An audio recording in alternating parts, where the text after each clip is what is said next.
आप देख रहे हैं SKK news. Dhampur sugar mill के नवनियुक्त उपाध्यक्ष एवं यूनिट हेड आशीष शर्मा ने बुधवार को विधिवत रूप से पदभार ग्रहण कर लिया। इसके बाद गुरुवार को मिल परिसर स्थित कॉन्फ्रेंस हॉल में आयोजित प्रेस वार्ता में उन्होंने गन्ना उत्पादन में आई गिरावट पर चिंता जताते हुए आगामी पेराई सत्र के लिए विस्तृत योजना साझा की। प्रेस वार्ता में आशीष शर्मा ने बताया कि इस वर्ष मिल को लगभग 28 लाख कुंतल गन्ने की कम आपूर्ति हुई, जिसके चलते मिल और किसानों दोनों को आर्थिक नुकसान हुआ है। उन्होंने कहा कि पिछले कुछ वर्षों से गन्ने की पुरानी प्रजाति 238-0238 में रोग लगने के कारण उत्पादन प्रभावित हुआ है। उन्होंने बताया कि किसानों को अब नई गन्ना प्रजातियों को अपनाने के लिए जागरूक किया जा रहा है। वर्तमान में लगभग 80% क्षेत्र में नई प्रजातियों की बुवाई हो रही है, लेकिन इनकी उत्पादन क्षमता अभी 0238 के बराबर नहीं है।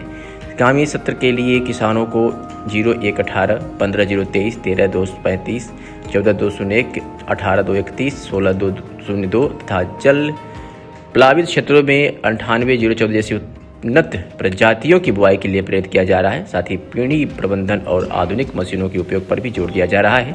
प्रेस वार्ता में उन्होंने बताया कि धामपुर शुगर मिल द्वारा कृषि यंत्रों की खरीद पर छूट दी जा रही है। साथ ही कीटनाशक और फफूंदनाशक दवाइयां भी सब्सिडी पर उपलब्ध कराई जा रही है। इस मौके पर मिल के प्रबंधक प्रशासन विजय कुमार गुप्ता, HR हेड विकी सिंह यादव, शरद गहलोत सहित अन्य अधिकारी मौजूद रहे। आशीष शर्मा ने कहा कि मिल का लक्ष्य उत्पादन बढ़ाने के साथ किसानों की आय में सुधार करना है, जिसके लिए हर संभव प्रयास किए जाएंगे।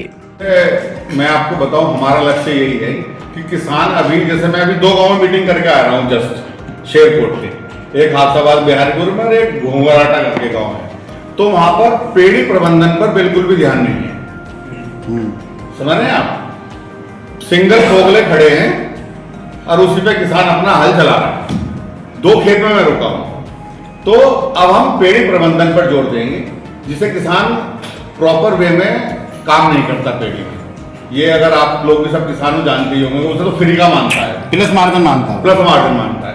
तो अब हमने यही पॉलिसी बनाई है कि हम पेड़ी प्रबंधन पर ध्यान देंगे, तो किसान की पैदावार पेड़ी की भी हम पौधे के बराबर लेके आएंगे। अच्छा, 238 वैरायटी थी, उसकी बराबर ईल्ड की हमें कोई वैरायटी नहीं अवेलेबल उत्पादन।